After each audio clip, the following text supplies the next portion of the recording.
Sabrina 2000s comic, issue 15. We start out with Quigley saying that while Hilda and Zelda are away, for a reason we'd better find out, or that's just lazy, he and Sabrina are going to take down all of the holiday decorations in the front yard. And there's no excuse for doing it the mortal way. They could wait until all of the neighbors are asleep. Just warp them all into the house, you fucking morons. Oh, it's not fair to everybody else. You could make the same argument for literally any use of magic, ever. Like, healing a dying mother could be demonized with that argument. Quigley isn't called out on this, and instead gets thanked for somehow fixing Sabrina's new CD player. It's new. Why would it need fixing? He says that it wasn't him as Salem breaks his new remote control plane. Quigley tells Salem to remove the silver bells and lights, and tells Sabrina to put the elves in the garage. Salem finds his plane fixed up for no reason. Then Sabrina goes into the house and says that this elf she's carrying is much heavier than the others. And the elf says he's been trying to lose weight. Just as I was starting to wonder if we'd see talking elves because of Sabrina. Fortunately, he decides to explain. It all started this past holiday season. Santa was way behind schedule. Explaining why would require the writing to not be lazy. It was so bad that the workshop supervisor sent the elf along to work on incomplete toys while Santa was making his rounds. The only way Santa, who I assume is a witch in this comic, could possibly do his job at all is if he had super speed, and so he won't be behind schedule. The elf says he wandered for weeks until he saw Sabrina's display after Santa left him behind by accident. Won't Santa's elves be just as magical as him and just warp home? What are these elves supposed to be if not witches? How did he ever know that Sabrina's family were witches when they refused to use their own magic? It was nice of the elf to fix the CD player and plane for no reason. He just says CD here because apparently he spoke faster than he was thinking. Sabrina asks why he said he was glad to see that there are witches in the house. And he somehow needs to explain to her that he's been away from his wife and kids for weeks and might lose his union card. Sabrina says that her aunts are away and she's just a novice witch. Who cares? Read the magic book if you're that stupid. She doesn't have the ability or experience to teleport the elf up north. But the surroundings in the North Pole would have a lot of places that are just snow, which would be really easy to imagine. Salem can warp her there. He does want to do that. But then out of complete nowhere, I'm expected to believe that elves and magic don't mix, so that's not what he wants. What is he doing with Santa then? This comic's stupid. I shouldn't have to explain to this writer that if Santa didn't use magic, he wouldn't be able to get his job done with billions of people in the world. He just wants a ride on Sabrina's new subsonic flying broomstick. He just said that elves and magic don't mix. What, does a witch using a warp spell make him explode? Why? Salem doesn't hate all elves, so it's not like witches cast a curse on elves make this the case out of racism. Also, I guess the brooms have a temperature-regulated air bubble trapped around them when you ride them, so that riding a broomstick to the North Pole wouldn't make the elf freeze to death from the freezing air rushing past him at that speed in a second. So, I'm still waiting for an explanation for these elves. Do they have an elf world? Does Santa pay them? If elves and magic don't mix, why do they work for a warlock? Santa doesn't look like an elf. Obviously, he'd at least have to freeze time so that he could get all his toys safely delivered, or it would have been spotted. And even then, some kid would have caught on camera that the presents magically materialized under the tree. If Santa was known to be real, he'd be worshipped worldwide, because people would know he's a supernatural being who actually proves his own existence, which would be the most compelling figure for worship out there. Nothing else could compete. Hell, some people might assume he created the universe. No proof anyone else exists to do that. Sabrina says that she thought the whole point of her getting to have a broom was so she could be allowed to take on more responsibility. Quigley's worried at her going all the way to the North Pole, but doesn't say that it's because the broom can't protect her against cold winds and air, or magic can't do that. It has a compass. Once again, she can change Quigley's mind in one panel with a guilt trip anytime. So wouldn't she just beg her way out of any punishment from him? He says it's the right thing to do. What took him so long to say this? I thought it was all about this. It's nice of Salem to give Sabrina a scarf. But logically a broom could have a temperature regulating air bubble around it, and so Sabrina wouldn't need winter clothes on at all. Ever since I first saw this elf, I was wondering if he was actually evil, because he's a supernatural being who came out of nowhere to be a part of the story. He made me suspicious the second that he asked her to stop for a minute and whispered. I assume he's saying that he needs a bathroom break. Sabrina lampshades that he should have done that earlier, and for no reason he pushes her off the broom and reveals that he's only a renegade who wants to take over the North Pole entirely. Makes more sense that he was left behind on purpose than because Santa somehow forgot him. If Sabrina had a brain, she'd instantly point at the elf and end the story right there. The idiot does nothing but run after him as he flies away on the broom. She doesn't even have a hat. She'd freeze to death in the Arctic at this rate. She could warp the broom back home, freeze him in ice, freeze him in time. She cries and says that she's doomed because apparently she's too stupid to realize she can just warp back home. There's no reason she would need saving. Anyone could imagine being back in their bedroom. Her scarf rings because Salem wanted to be able to stay in touch, so she has to get a man to save her again. Salem's furious when he finds out what happens to her, and he holds some math tool to triangulate her position on the globe, which apparently he can do. And I guess that triangle gives him a psychic vision of her surroundings so that he can warp to her. The fucking idiot Quigley says that if he's planning on taking revenge on the elf, 2 wrongs don't make it right. He takes literally every opportunity to be obnoxious. So does he not believe in any kind of punishment for a criminal, ever? Hasn't he punished Sabrina before? Hasn't he let the ants punish her? Salem warps to Sabrina instead of simply warping her back home, which would be more believable than him warping to a place he's never seen before that's freezing cold. Sabrina heartwarmingly hugs Salem, saying that she never thought she'd see anyone ever again because she's so stupid that she said this. Maybe she wouldn't be a magically challenged novice witch if she was allowed to use magic casually. This is the 3rd time that Quigley almost got her killed. Salem wants to teach the elf a lesson, while Sabrina asks if they should just head home, which doesn't make sense on any sort of level, especially since she tells him that he wants to take over the North Pole, and she lost her broomstick. Sabrina in the earlier comics took every possible excuse to use her magic for revenge. And sure, revenge sounds evil, but most people with magic would do this. Why does the elf think he can destroy a city with a broom? All it does is fly. Salem casts a spell that he and Sabrina will get to the elf first. I don't remember the elf's name. He gets sent out of the town hall by Salem instead of Sabrina, but actually showing Salem's fist collide with him would be good art. Instead, I have no reason to care. It isn't enough. Sabrina is right that violence doesn't solve anything, but I guess if he brainwashed the elf into being good, which would solve something, she'd bitch about that too. Why can't Sabrina beat him up? She's the one who was wronged. Salem repeatedly shapeshifts the elf, as he's fortunately able to do this when he was shapeshifted into a cat himself. There is no reason that Sabrina can't be written to do all of his magic, ever. If they wanted to have a series that was relatable to kids, and thought not making her use magic was doing that, then maybe they should have written a series without witches in it.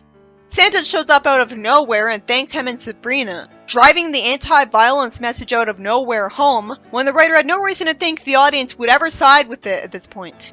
Sabrina flies away on the broom instead of just warping home with pixie powder, and doesn't let Salem ask Santa why he didn't get the catnip comforter he asked for, when it should be obvious that he's on the naughty list, and if he had a brain, he'd have zapped it up himself. The story ends with the brainless morons going home, and Zelda assumes that Sabrina went to a hot place. If any of these characters went on Are You Smarter Than a 5th Grader, they'd fail every single question. Big the Cat didn't come off as stupid as these guys. The next story just has to have Jem show up again.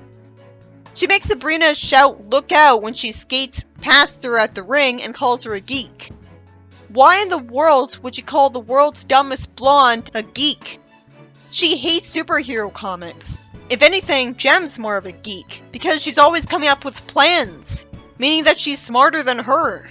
She falls on the ice, and Chloe asks if she's hurt. Instead of reality ensuing, she isn't, and yet they want to teach the audience lessons, and complains that Jem is a much better ice skater than her. It sure is inconvenient that Jem happened to ice skate at the exact same time and place as Sabrina. You'd think she'd have the ice rink reserved to just herself. She'd have to actually stalk Sabrina to keep showing up at the same time and places her with so much frequency.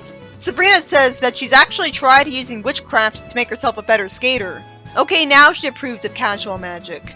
But somehow, she can't seem to figure out the right spell. Huh? How? I thought she wasn't allowed to use the magic book, which flies in the face of all the earlier comics.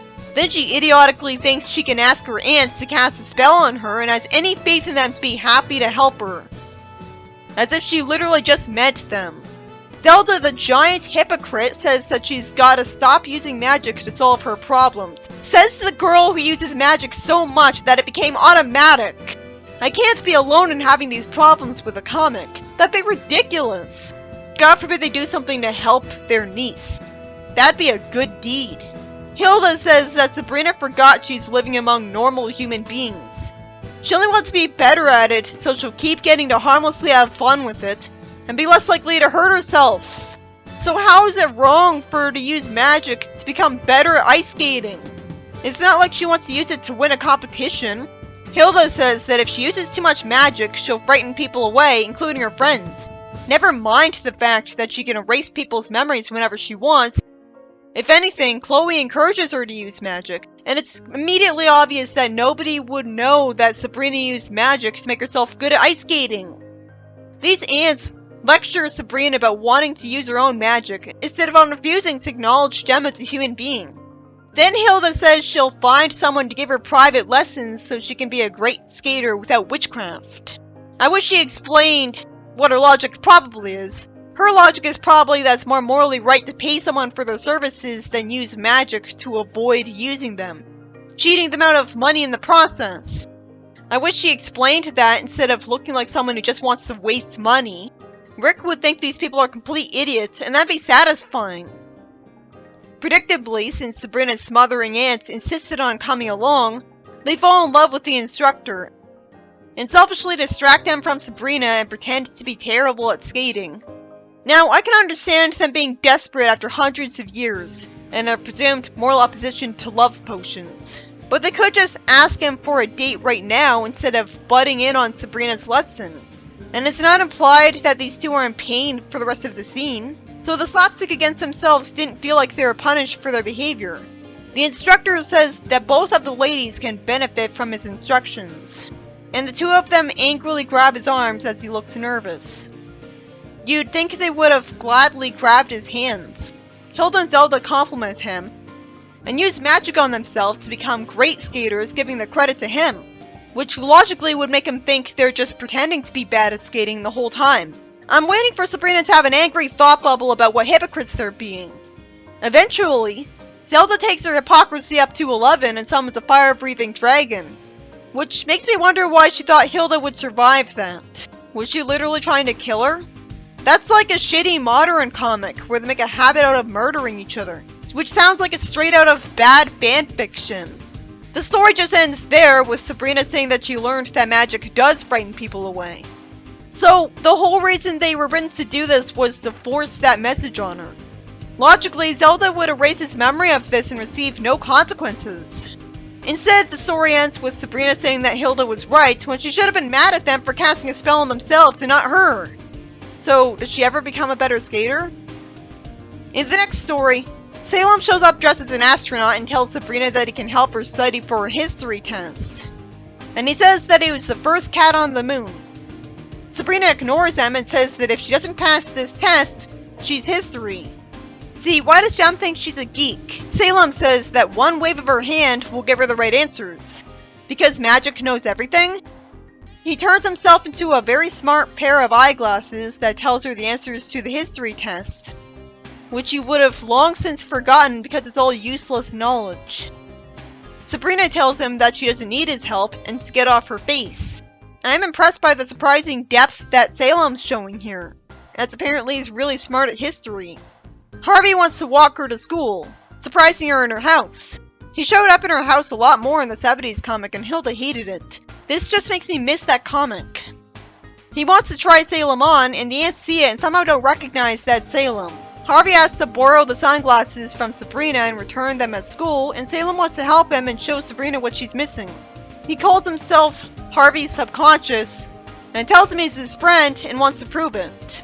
He tells him there's a pile of trash on the corner, and if he opens up an old cardboard box, he'll find 100 valuable baseball cards. I guess Salem zapped them up. He tells Harvey that it'll help him with a history test. And out of nowhere, Harvey shows he does have an overactive conscience instead of none at all and says that would be cheating. Since when would someone his age care? There's no way he'd get caught. I guess Salem's speaking to him telepathically, so only Harvey would hear him. The teacher won't know, and it's just history class. It's so sweet of Salem to want to help Harvey. Harvey's a guy who gladly dated Jem and insulted Chloe Sandals. Now he's against cheating on tests. Now he has something in common with Sabrina. Salem says that it's not cheating if his inner self gives the answers to his outer self. Harvey totally buys this. When you'd think he'd realize that the glasses are magical because he only heard this subconscious when he put them on. And if people tended to hear their subconscious like this, it'd be a lot more talked about. The teacher yells at him, but not because he wants the sunglasses off. Logically, he wants to be allowed to wear these in the classroom anyways. Salem would have turned himself invisible. Sabrina somehow thinks it's horrible that Harvey will ace the test because of Salem. It's not like he's gonna apply for a job that'll require the knowledge of history. The chances of Harvey actually getting a job that requires knowledge of history are 0%. All Salem's doing is making sure he passes his grade. How on earth is this gonna backfire on him? Because Harvey asked for the history test right now when apparently it was meant for tomorrow, the bully of the class threatens to see him after school, which you should have anticipated, and the teacher doesn't insult the bully for being threatened and plan on having him supervised, even though the teacher is right behind them. Salem punches the bully in the head, and fortunately there's no consequences. The Sabrina I know would want to help Harvey with magic. The anime series comes off like its makers have no understanding of the Sabrina franchise in the first place. She ruins Harvey's fun by summoning a mouse, and Salem chases after it, and Harvey still wants to call Salem after he promises not to bother Harvey again. He wasn't bothering Harvey. And if anything, Sabrina was bothering him. He was trying to help. It's not like the teacher will get hurt or get sent to the hospital if he gets his test aced.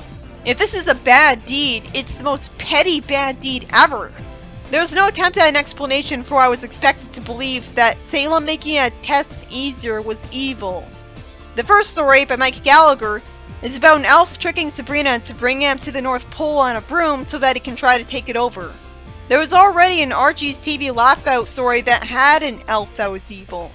When he pushes Sabrina off her broom, she turns into a dribbling moron who's too busy drooling to just point at him and freeze him in time, and warp him over to her, and warp home.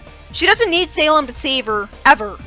I liked seeing the evil elf get shapeshifted a lot by an angry Salem, but Sabrina should have been doing that, and I'd like it way more if I simply saw him get beaten up instead.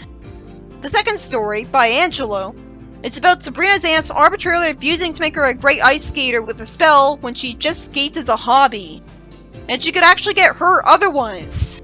They take her to a private instructor and become desperate to date him, which leads to them hypocritically using magic on themselves without Sabrina ever calling them out on it. Nothing's more frustrating in a character than hypocrisy. Sabrina's the one who's supposed to be getting the lesson. The third story is a shitfest where Sabrina acts completely out of character and unrelatable, and actively ruins things for Harvey. He's trying to help someone, and it's just one measly test on a subject that's completely useless to him.